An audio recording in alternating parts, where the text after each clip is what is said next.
Why content marketing is crucial for selling.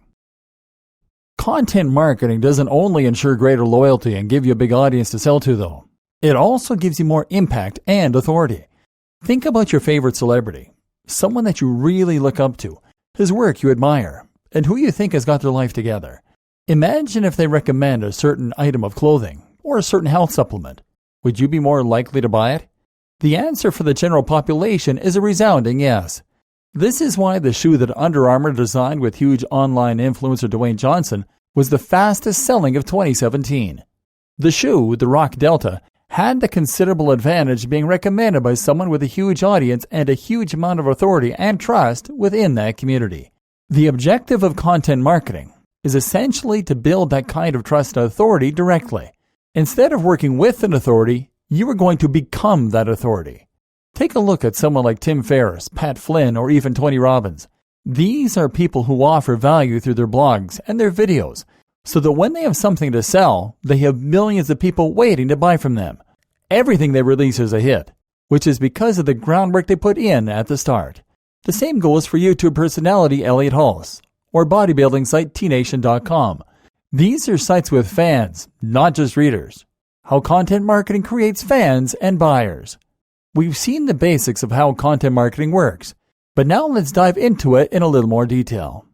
What is a precise process that converts a first-time visitor into a rabid fan? How does content marketing take someone from a cold lead all the way to a buyer? Well, first, the content is what will help your new visitor to discover your site. They will search for a specific topic, and your site will come up in the search results. Or perhaps they will see a post from you on Facebook that a friend has liked. Either way, they'll then click on the link and read your site. But this alone isn't going to be enough to turn them into a real fan. In fact, they'll likely just leave your site and not come back.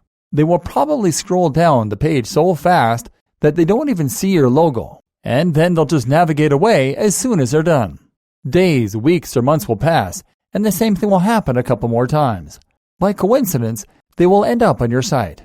It's at this point they'll start to recognize some of your branding, and they'll note that you are running a pretty decent gig here. They'll make a note of the name of your brand, and the next time they search on Google, they'll look for your site's name in the search results. If they continue to be impressed, then they'll eventually consider actually bookmarking your page, or just occasionally checking the homepage to see what's new. It's at this point that they might subscribe, or that they might follow you on Facebook or Twitter. It's at this point that you just took your visitor from being a cold lead to becoming a warm lead. And now, when you come to sell something, they will be very likely to be interested. Not only will they be the first to hear about it because they're reading your content regularly, now they'll also know who you are. They'll trust you to be able to deliver high-quality content, and they'll know that you know your stuff. Imagine if you read the website of a photographer every week, and the photographer shared tips about how they create the perfect photos, what tools they use, and how every job is important to them. If you read this often enough, you'll likely come to respect that photographer's point of view, and you'll know at least that they have a deep understanding of their craft and that they take it seriously. Now imagine that you need someone to take some photos for your website, your wedding, or another event. Who would you consider asking first, assuming they were local? This is the power of content marketing, and it's something you can see used effectively in countless sales funnels and by many other marketers. Think of it this way. If you landed on a website and the very first thing it did was to try and sell you something, what would you do? You'd probably leave. You never asked to buy something, and more to the point, you have no reason to trust the person selling. It looks like spam, and you leave. This is considerably different from being a long-time reader of a blog and then learning that the writer also has a book out. This is a much less invasive way of discovering a product, and more to the point, you know something about that blogger. You know that they know their stuff, and you can trust them. They have built a brand through their content marketing, and that means you'll feel much more comfortable handing over your cash. I like to think of this in terms of dating. Trying to sell to someone without first establishing trust and authority is just like approaching a stranger on the street and asking if they'll come home with you. They don't know you, they don't trust you, and they'd be annoyed at the interruption. But if you have done the groundwork by chatting, dating, and demonstrating you're a nice person, then you'll earn the right to ask them home. An example, Tai Lopez. Let's take a look at one example. Tai Lopez. Tai is a controversial digital marketer and a household name thanks to a series of adverts that show on YouTube before other videos.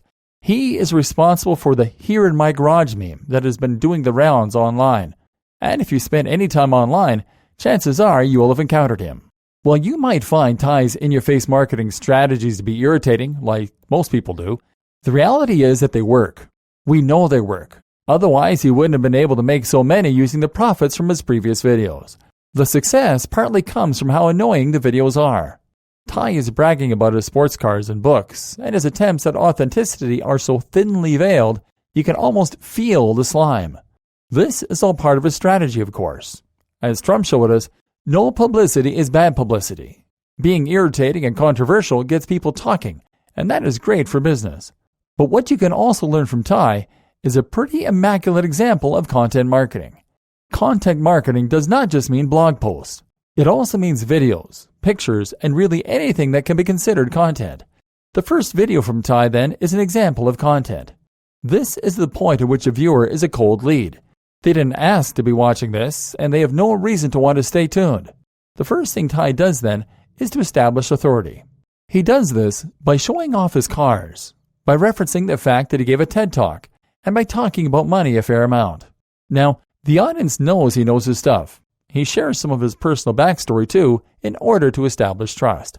The next thing he does, though, is to talk about another video, a free video that lasts over 50 minutes. This is important, because the video is not only apparently great value, 50 minutes for free, but is also an opportunity for him to build more trust and authority. If Ty were to tell you to buy from him as soon as you watch the YouTube video, you probably wouldn't. You would ignore the video and carry on with your life. At this point, he hasn't done enough to prove himself to encourage you to buy from him. But now imagine that you've just watched 50 minutes of content on top of that advert. Now you know just what value, I guess, Ty is able to provide. You like what he has to say, you trust him, and you've been given more reason to consider him an authority in his field. It's only at this point that Ty will now begin to try and sell to his audience. By doing this, he has now earned the right to sell, and the audience is more interested in buying from him. They're hopefully now convinced that he is a money-making guru, and if they want to achieve some of his success, they might consider investing in one of his books.